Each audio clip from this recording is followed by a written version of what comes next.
The call came at 7:58 in the morning, 2 minutes before I was supposed to leave for work. I almost didn't answer. The number wasn't saved in my phone, but the area code was local. I thought it might be the doctor's office about my annual appointment. I wish I hadn't picked up. Is this Claire Harrison? Guess is she. Ma'am, I'm calling from Westwood Business Credit regarding account ending in 4412. Your payment is past due. The balance is $24,738. We need to discuss a payment arrangement today. I sat down on my kitchen stool. I didn't own a Westwood Business Credit card. I didn't own any business credit cards. I worked in marketing for a mid-sized medical supply company. My personal credit was clean. I checked it twice a year like a responsible adult. I think you have the wrong person, I said. Ma'am, the account is in your name. Social security number ending in A. She read off the last 4 digits. They were mine. I remember the cold spreading across my chest. Not panic, something worse. That thin, still feeling you get when your brain is running too fast to process. I asked her to send me everything in writing. She said she would. I hung up and sat in my kitchen for 7 minutes, staring at the toaster.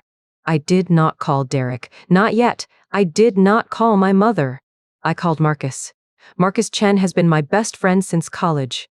He is a forensic accountant, which means he spends his days finding the creative ways people steal money. I explained what happened. He said 3 words that I still remember exactly. Will your credit. I called in sick to work, a rare thing for me. The next morning, March 16, I sat at my laptop in my gray sweatpants and requested my credit reports from all 3 bureaus. Equifax, Experian, TransUnion. The websites asked me security questions. What street did you live on in 2008? What was the model of your first car? I answered them all, and then the reports loaded. I remember scrolling down very slowly, like I was handling something fragile. 4 accounts I had never opened, all opened in December of 2023. 3 months ago. Business credit cards. Credit limits that added up to $96,000. 3 cards carried charges. The 4th was still untouched. The total available credit that someone had stolen was more than my annual salary. All of them listed my name, my social security number, my date of birth, and one of them listed my mother's maiden name as the security verification. Rosenthal. That was my mother's maiden name. Not a common one, and I had never given it to any credit card company. I sat back in my chair and stared at my living room wall. The beige paint, the framed print of a lake, the dust on the baseboard, and I remembered. 6 months ago, Derek had called me on a Sunday afternoon. He said he was working on a family tree project. A genealogy thing for a class he was taking at the community college. He needed details, full names, birth dates, places of birth, mother's maiden name. I gave him everything. Why wouldn't I? It was a class. It was my brother. It was a Sunday afternoon. None of it was true. There was no class. There was no project. I pictured Derek sitting in our parents' basement with a notebook, writing down exactly what he needed to steal my identity. I looked at the addresses listed on the credit card accounts. They were not my address. They were a P.O. box. Box 442 at a UPS store in Evanston, Illinois. About 20 minutes from our parents' house. About 15 minutes from Derek's basement. I wrote down the address. I wrote down the account numbers. I wrote down the names of the credit card issuers. And then I sat very still for a very long time. I would later learn that my brother had opened $96,000 in credit cards under my name. He had used my social security number, my birthday, and the information I had given him for a fake family tree project. I would later learn that he had spent $42,000 on restaurant equipment deposits and $30,000 on a lease down payment for a commercial space. The Gilded Fork, his dream restaurant, the one he talked about at every family dinner, and I was the one holding the debt. I did not cry. I did not call my mother. I did not call Derek. If this story moves you, please consider subscribing to Revenge, Lily. I called Marcus again and told him what I had found. He was quiet for a moment. Then he said, "That's not a mistake, Claire. That's a felony." I asked Marcus if he could help me figure out exactly what Derek had spent. He said yes. He said to meet him at his office at noon on March 18 with the credit reports. I looked at the P.O. box address one more time. I suspected who had signed for those cards. I had suspected it since the moment the woman from Westwood Business Credit said my last 4 digits. But I needed proof, not suspicion. Proof. I closed my laptop, put on real clothes, and went to prepare. That was the last moment I felt like the sister who trusted her brother. After that, I became someone else. Someone who collected evidence. Someone who kept receipts. And I had a feeling I knew exactly who I was looking for. Marcus's office was on the 3rd floor of a building in downtown Evanston. I had never been there before. In 12 years of friendship, I had never needed a forensic accountant. Now I needed one badly. He met me at the door. Marcus in his natural habitat, sleeves rolled up, a stack of files on his desk, 3 screens glowing. He looked at the credit reports I handed him and didn't say a word for 2 full minutes. "Okay," he said. "This is clean work. Your brother didn't just guess your social." "He had my mother's maiden name," I said. "Rosenthal. He asked for it 6 months ago. Said it was for a family tree." "Good cover." Marcus pointed at the first card account. Capital One issued this one on December 3rd. The others follow in sequence. December 8th, December 15th, December 22nd. We space them out to avoid triggering fraud alerts. Exactly. Marcus pulled up a spreadsheet on his second screen. "The question is, where the physical cards went. Plus it a P.O. box. Box 442 at the UPS store on Dempster Street." He nodded. "You need to see the rental application. The one he signed when he opened the box." "I get that." "You can request it, but they might not hand it over without a court order." I asked why. He explained that P.O. box records were business records. The company could choose to cooperate or not. I asked what my chances were. "If you show up in person," he said, dressed like someone who belongs there, polite and ready to explain. Good. I was at the UPS store 20 minutes later. The woman behind the counter was named Brenda. Her name tag said so. I told her I needed a copy of the rental application for box 442.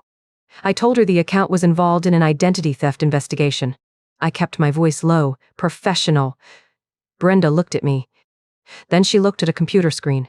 Then she asked to see my ID. I handed her my driver's license. She typed something.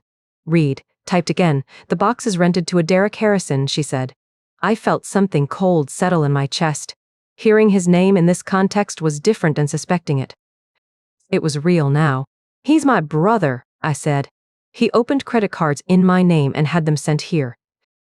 Brenda said she needed to check with her manager. She disappeared behind a door. I waited. The air in the store smelled like cardboard and ink. A fax machine beeped somewhere. Brenda came back with a manila folder. "The manager said I can show you," she said. "But I can't give you originals." I said that was fine. She slid an application across the counter. Derek's handwriting. His signature in the box marked "Renter Signature." The date was November 28, 2023. 5 days before the first card was issued. I asked if they kept delivery confirmation records. The signed slips that showed who picked up the mail. Brenda hesitated, then she opened a second folder. 7 signed delivery records, each one signed by Derek. Each one dated between December 5 and February 28. The signatures matched the application. I took photos of every page. Brenda watched but didn't stop me. "Thank you," I said. "You have no idea how much this helps." I was back at Marcus's office by 2 o'clock. He looked at the photos on my phone and let out a slow breath.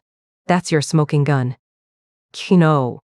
He signed for them. He admitted it 7 separate times. Marcus zoomed in on one signature.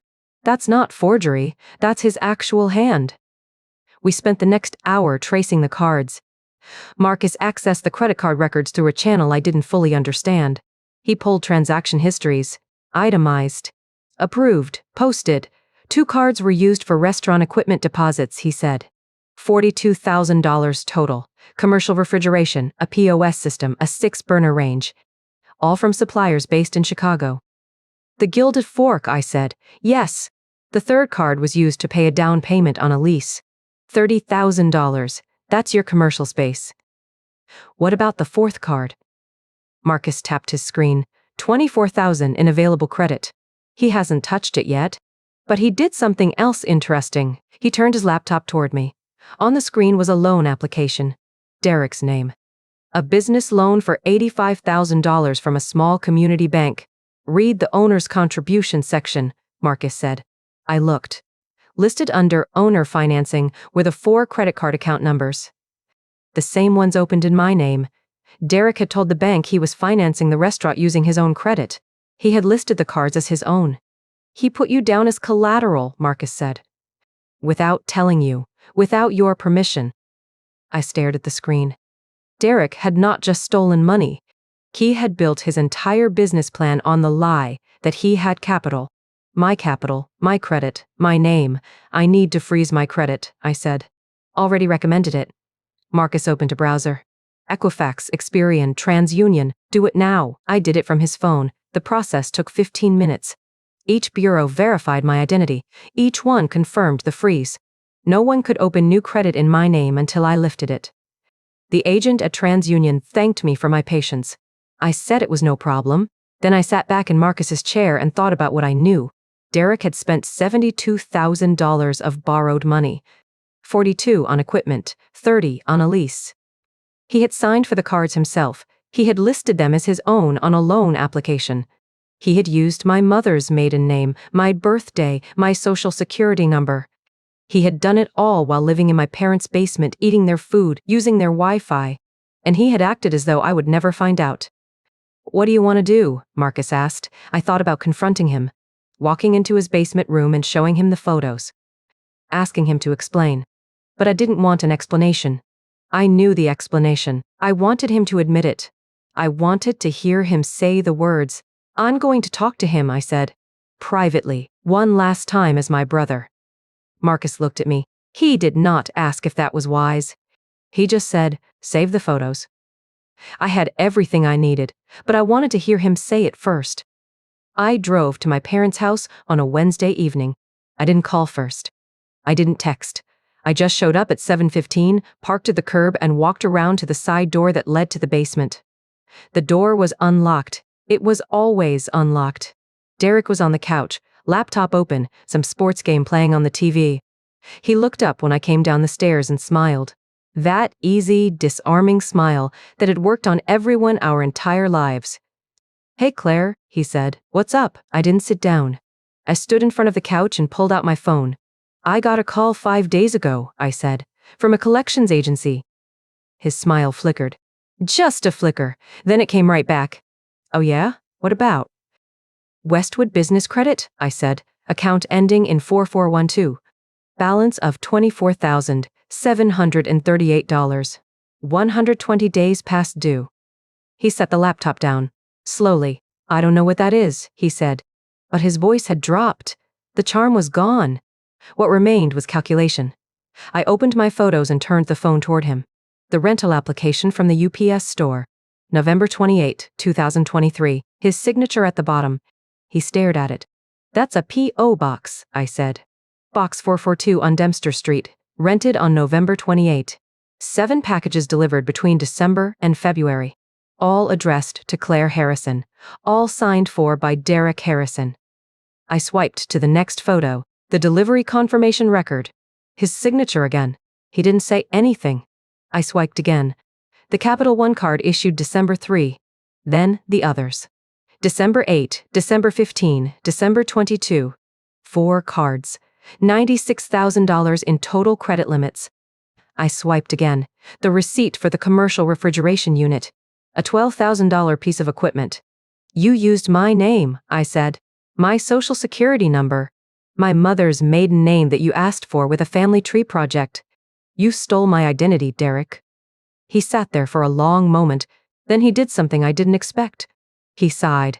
A heavy, put-upon sigh, like I was the one inconveniencing him. Okay, he said. Yeah, I did it, just like that. No apology. No shame. He said it the way someone admits to forgetting to take out the trash. You have good credit, he said. I needed a boost. Just a temporary thing. Once the restaurant opens, I'll pay it all off. But I have a plan. I stared at him. You have $42,000 in non-refundable deposits on those cards. Restaurant equipment. A lease down payment. You spent my credit, Derek. It's not your credit, he said. It's the bank's money. I'm going to pay it back. That's how business works. You opened accounts in my name. That's fraud. That's a felony. He stood up. For the first time, his voice had an edge. "You don't get it," he said. "This is my dream. I've been working on this for years. I have investors lined up. I have a location. I have a menu. I have everything except the last piece of financing. And you're going to ruin it over a little paperwork?" "Little paperwork," I repeated. "I was going to tell you," he said.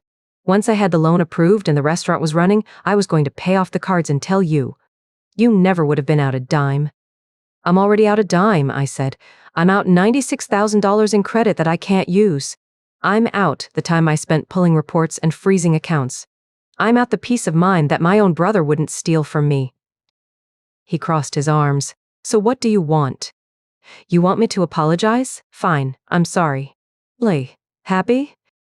"I want you to close the cards. I want you to call the banks and admit what you did." He laughed, a short, sharp laugh. "That's not happening. If I do that, the whole thing falls apart. The investors will pull out, the lease will fall through. I'll lose everything. You should have thought of that before you committed identity theft." He took a step closer. His voice dropped. "If you report me, I'll tell Mom and Dad you're trying to destroy me. I'll tell them you've always been jealous. That you can't stand to see me succeed. They'll believe me, Claire. They always have." He was right, and that was the worst part. I didn't say anything. I just looked at my brother. The golden child, the dreamer, the one who could do no wrong in our parents' eyes. He stood there in his parents' basement, wearing a shirt they bought him, eating food they paid for, and he had the nerve to threaten me. I slipped my phone back into my pocket. "Okay," I said. He blinked. "Okay?" "I understand," I said. "You have a plan. You'll pay it off. I'm not going to ruin your future." Relief washed across his face. The smile came back. "Good. I knew you'd see reason. Look, I'll make it up to you once the restaurant opens. I'll give you a finder's fee or something." He actually thought that was the end of it. I turned and walked toward the stairs. At the bottom step, I paused. "By the way," I said, "what's your landlord's name? The one who's holding the lease for the Gilded Fork." "James Kowalski," Derek said. "Why?" I smiled. "No reason." I walked up the stairs and out the side door without looking back. The March air was cold and sharp. I breathed it in and let it settle me. He actually thought I would just let this go. So I smiled, said okay, and walked out. I gave him no indication of what I was about to do. The call came the next morning at 9:17. I was at my kitchen table with a cup of coffee, staring at the photos on my phone, Derek's signature on 7 delivery receipts, clear as day. My mother's name lit up the screen. I answered. "Mom, Claire." Her voice had that tight, careful quality. The voice she used when she was about to deliver bad news, wrapped in a plea. "Your brother called me last night. He's very upset." I waited. "He says you accused him of something terrible," she said. "He says you're threatening to call the police." "I'm not threatening anything, Mom." "Claire, he explained everything to me. He said he was going to pay it back. He just needed a short-term loan until the restaurant opens." "He didn't loan it from me," I said. "He stole it. He opened credit cards in my name without my permission. That's identity theft. It's a federal crime." Silence on the line. Then a long exhale. "Claire, he's your brother. Don't ruin his future over a little paperwork. We'll make sure he pays you back." A little paperwork. I closed my eyes and counted to 3 before I spoke. "Mom, it's $96,000, not a little paperwork." And he didn't ask. He used my social security number, my date of birth, and your maiden name Rosenthal, the same one you used for your bank password for 20 years. He was going to tell you, he just needed to get the restaurant off the ground first. He had 6 months. He's already spent $42,000 on equipment. He put $30,000 down on a lease. He had no intention of telling me. "I raised you to be better than this." My father's voice. He had picked up the extension. "Can't you just let it go for the family?" "We'll handle it internally." "Let it go," I repeated. "He's your brother," my mother said again, like that was the final word. Like brotherhood meant unlimited access to my identity. Like blood erased every boundary. I set down my coffee. "Mom, if I don't take care of this now, I'll be paying for his restaurant for the rest of my life. Every late payment, every collections call, every ding on my credit, that stays with me for 7 years. I can't get a mortgage. I can't get a car loan.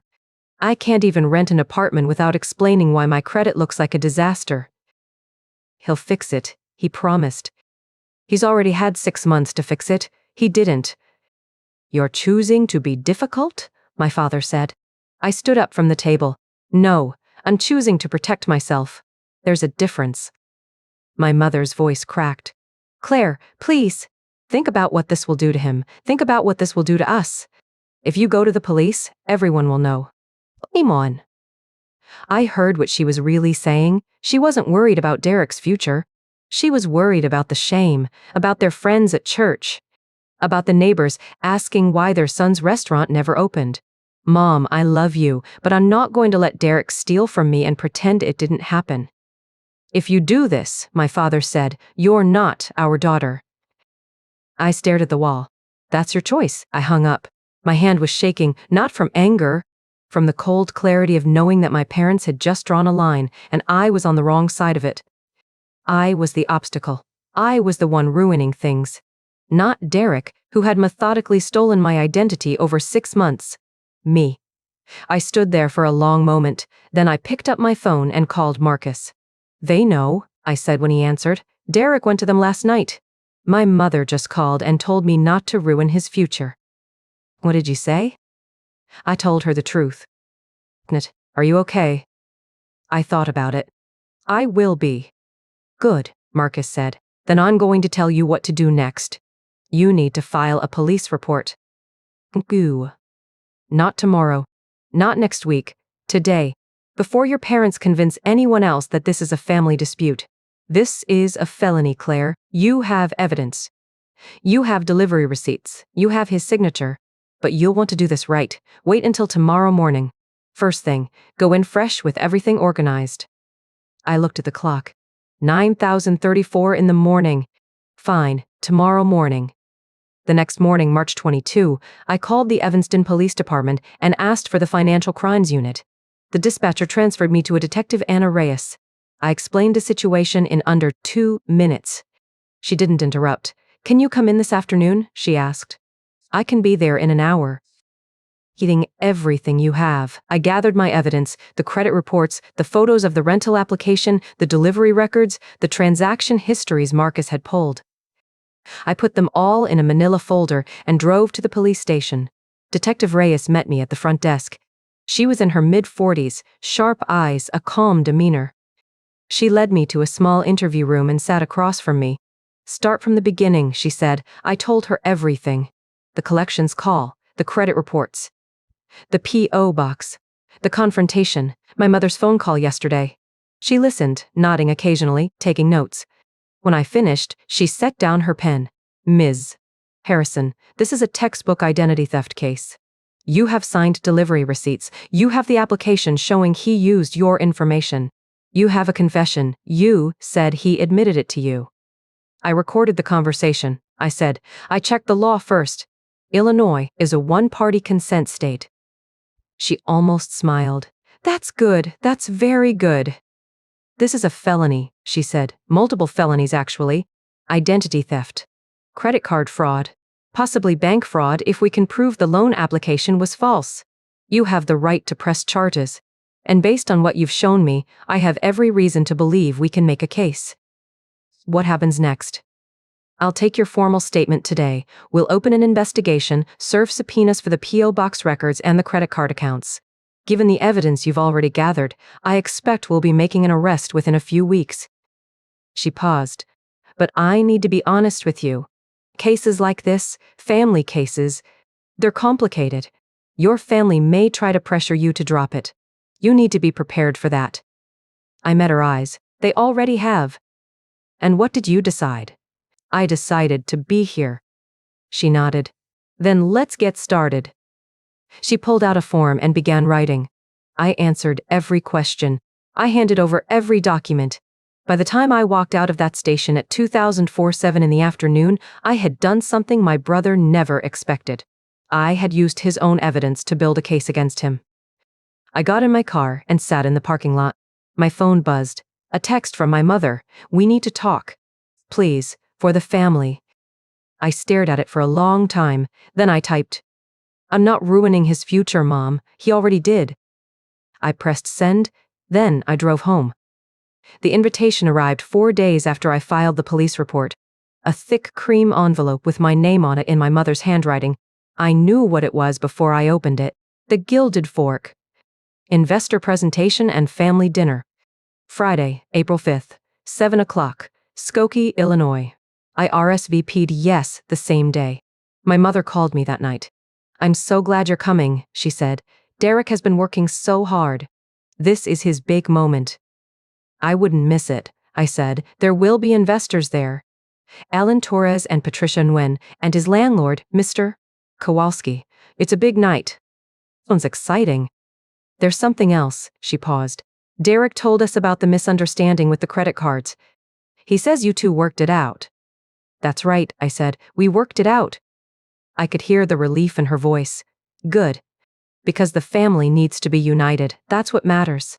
Absolutely, I said. I hung up and looked at the folder on my kitchen table. Inside were copies of everything. The P.O. Box rental application with Derek's signature, 7 delivery receipts, each one signed. The credit card statements, the letter from Westwood Business Credit confirming the fraud investigation, the police report number. I had 20 copies made the next morning. Marcus called me that night. Are you sure about this? I've never been more sure of anything. He's going to lose everything, Claire. He already lost it, I said. He just doesn't know it yet. The dinner was at my parents' house in Skokie. I drove there alone, arriving at exactly 7. My mother opened the door before I could knock. She was wearing her good dress, the blue one she saved for weddings and funerals. There you are, she said. We're just sitting down. The dining room was full, my father at the head of the table. Derek in a suit coat that looked new. A man I didn't recognize was seated next to him, and I assumed that was Alan Torres. A woman with sharp glasses and a notepad sat across from him. Patricia Nguyen. Next to her, a heavy-set man in a polo shirt who had to be Mr. Mir. Kowalski, the landlord. There were place cards. I was seated at the far end, across from my mother. Derek smiled at me. Glad you could make it, sis. I wouldn't have missed it, I said. My mother served a roast chicken. People made small talk. The investors asked polite questions about the neighborhood. Derek talked about the menu, the ambiance, the craft cocktail program. He was good at this. Charming. Convincing. After dessert, Derek stood up. He tapped his wine glass with a fork. Thank you all for coming, he said. I wanted to take a moment to share my vision for the Gilded Fork. He pulled out a laptop and a projector. He dimmed the lights. A slideshow appeared on the living room wall. Photos of the space, renderings of the bar. A spreadsheet of projected revenue. I watched him speak. He was confident. He believed every word. Financing is in place, he said. I've secured owner financing and a small business loan. The lease is signed. We're set to open in August. Alan Torres nodded. Patricia Nguyen made notes. Mr. Kowalski looked pleased. My sister has been so supportive, Derek said, smiling at me. I couldn't have done it without her. I smiled back. He clicked to the final slide. A mock-up of the restaurant sign. The Gilded Fork. It was gold letters, on a dark background. I'm ready for questions, he said. I stood up. Derek looked at me, confident, smiling. I have something to share first, I said. I reached into my bag and pulled out the stack of folders. 20 of them. I made copies for everyone. I walked around the table, placing a folder in front of each person. Alan Torres, Patricia Nguyen, Mr. Kowalski. My parents. Derek's face went still. Claire, my mother said, what is this? Open it, I said. Kowalski opened his first. He pulled out the papers. I watched his face change as he read. His eyebrows came together. What is this? Patricia Nguyen said, looking at the police report number on the first page. That's the identity theft report I filed against my brother, I said. He used my social security number to open 4 business credit cards in my name. $96,000 total. He spent $42,000 on restaurant equipment and $30,000 on a lease down payment. That lease is for the Gilded Fork. The room went silent. That's a lie, Derek said. His voice cracked. I opened one of the folders. I pulled out the delivery receipt, dated February 14th. I held it up. This is your signature, Derek. On a delivery confirmation for a credit card sent to P.O. Box 442 in Evanston. You rented that box on November 28th. I have the application. I have your signature. Alan Torres was already standing. He looked at Derek, then at me, then back at Derek. Is this true? It's a misunderstanding, Derek said. She's my sister. He's overreacting. I reached into my bag again. This time I pulled out one piece of paper. A letter on letterhead from Westwood Business Credit. This is a confirmation from Westwood Business Credit, I said. They have completed their investigation. They have determined the accounts were fraudulently opened. They have referred the case to the Evanston Police Department. I held it up. Detective Anna Reyes of the Financial Crimes Unit is handling it. The case number is at the top of every folder you're holding. Patricia Wynne closed her folder. She set it down. She stood up. Harrison, she said to Derek, we can't be associated with this. Derek's face went pale white. His mouth opened and closed. Kowalski's voice was flat. My lease is contingent on clean financing. This is not clean financing. He stood up. He opened his own folder and pulled out the police report. Consider the lease voided. Derek was white. His mouth opened and closed. My mother was crying. How could you do this to your brother? She screamed at me. I looked at her. I didn't do this to him, Mom. He did it to himself. Alan Torres was at the door, Patricia Wynne behind him. Kowalski was already outside. The front door was open. My father had not moved. He was staring at the folder in front of him. He picked it up and opened it. He read the first page, then the second. He did not speak. Derek turned to me, tears in his eyes. He ruined everything.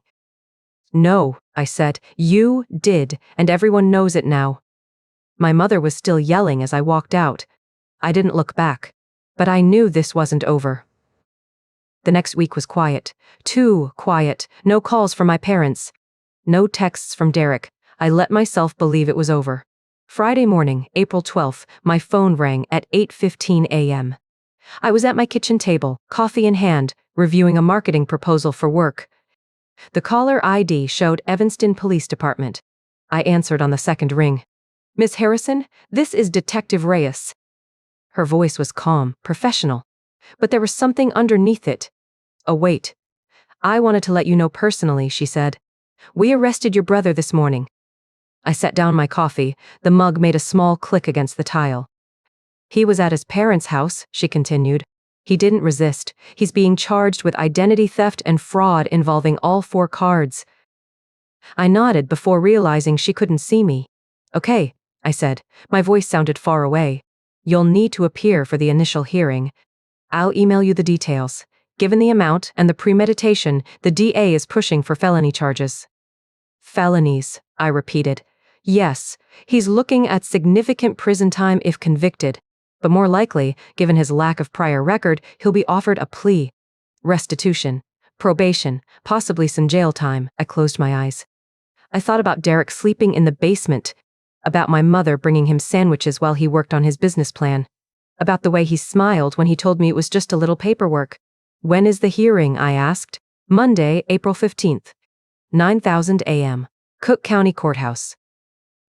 I'll be there. She paused. Ms. Harrison, your parents have been calling the station. They're asking to speak with you. I told them I couldn't facilitate that, but I wanted you to know. Thank you, Detective. I hung up. I sat at my kitchen table for a long time. The coffee went cold. My mother called at 10,047 a.m. I let it go to voicemail. She called again at 10,052.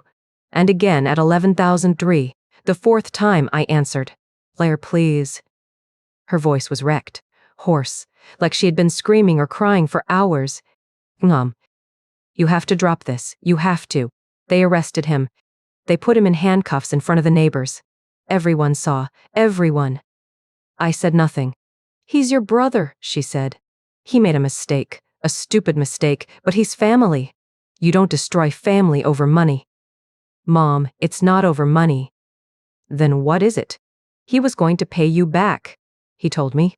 He had a plan. He didn't have a plan, Mom. He had a dream and my credit card.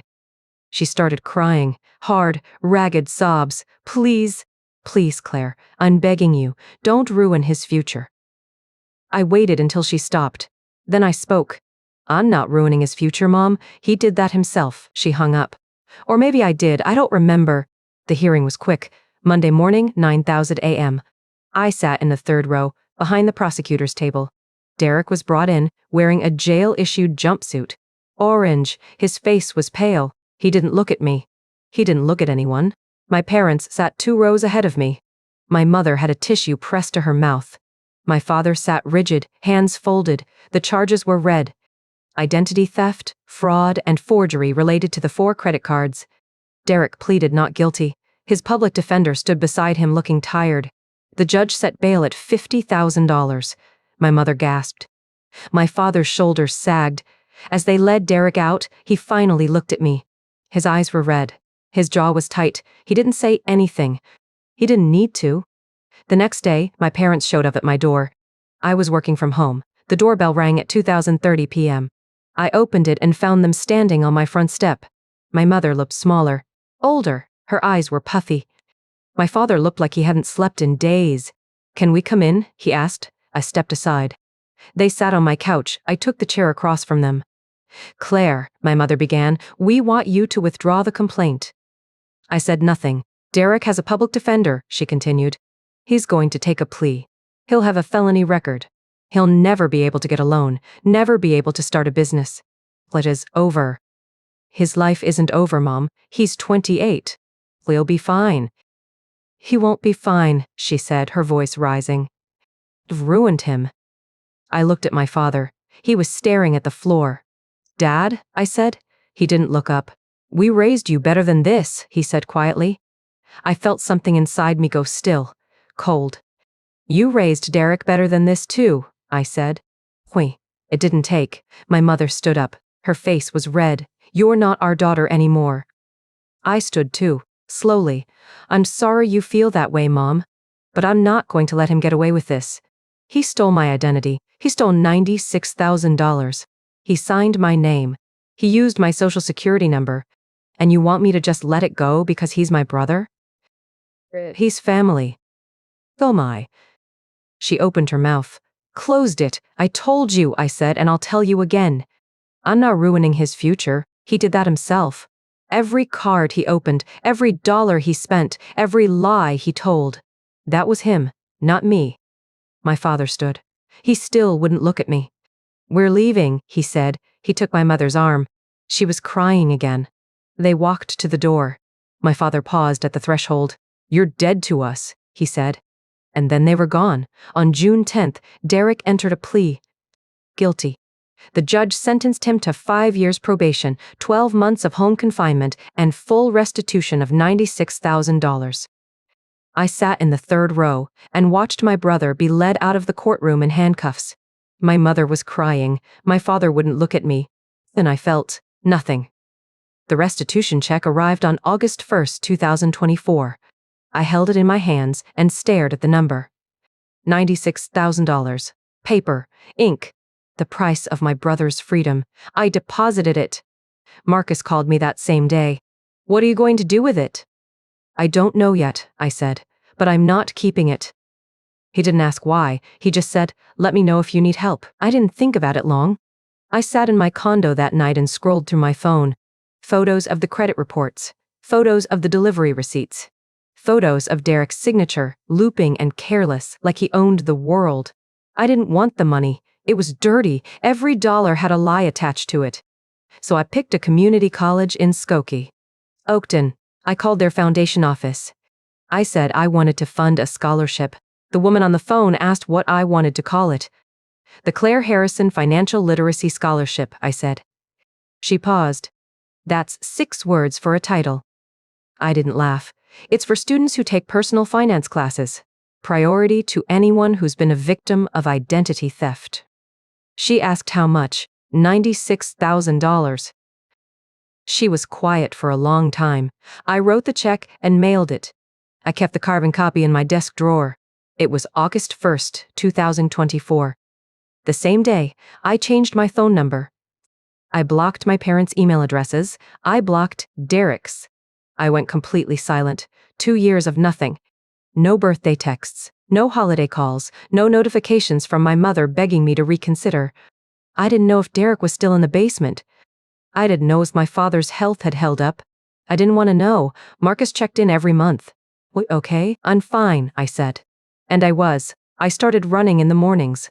5 miles along the lakefront. I got promoted at work. Senior marketing manager. I remodeled my kitchen. Granite countertops, new cabinets. It was quiet. Peaceful. 8 months in, a letter arrived. Forwarded from my old address. My mother's handwriting. I opened it. Claire, I know you're not speaking to us, but I want you to know that Derek moved to Colorado. He's living with your cousin Beth. He's working as a line cook. He's not opening a restaurant. He's not doing much of anything. Your father has high blood pressure. You should call. I read it 3 times, then I put it in a drawer and closed it. The no contact period reached 2 years, 24 months, 730 days. On August 1st, 2026, I sent 3 texts. To my mother, I'm okay. I hope you are too. To my father, thinking of you, no hard feelings. To Derek, I hope you're doing better. I'm not angry anymore. They replied within hours. My mother called. I let it ring. She left a voicemail. Claire, thank you. Thank you for reaching out. We love you. We miss you. Please call when you're ready. My father sent a text. Proud of you, always was. Derek sent 2 words. Thank you. I didn't call back. Not that day, not the next. A month later, I sent my mother a photo of a sunflower from my garden. She sent a heart emoji. I didn't send another. It wasn't forgiveness. It wasn't reconciliation. It was a door, cracked open 2 inches. Just enough to see that they were still there. I don't feel guilty. I don't feel triumphant. I feel clean. The money is gone. The scholarship fund has 18 students enrolled in personal finance classes. One of them wrote me a letter last semester. She said she learned how to freeze her credit. She said she felt safer because of it. I keep that letter taped to my refrigerator. Derek never opened a restaurant. He's still in Colorado. He works at a diner called The Broken Yoke. I know that because my mother told me. I didn't ask. Family loyalty should never be a license for exploitation. Protecting yourself from people who hurt you is not betrayal. It is not cruelty. It is not a failure of love. It is self-respect. And sometimes the most loving thing you can do is let someone sit in the consequences of their own choices. I sleep well at night. I still run 5 miles. I still have granite countertops. I still have the carbon copy of that check in my desk drawer. I never look at it. I don't need to. Thanks for listening. If you liked this story, please like and subscribe. It really helps the channel.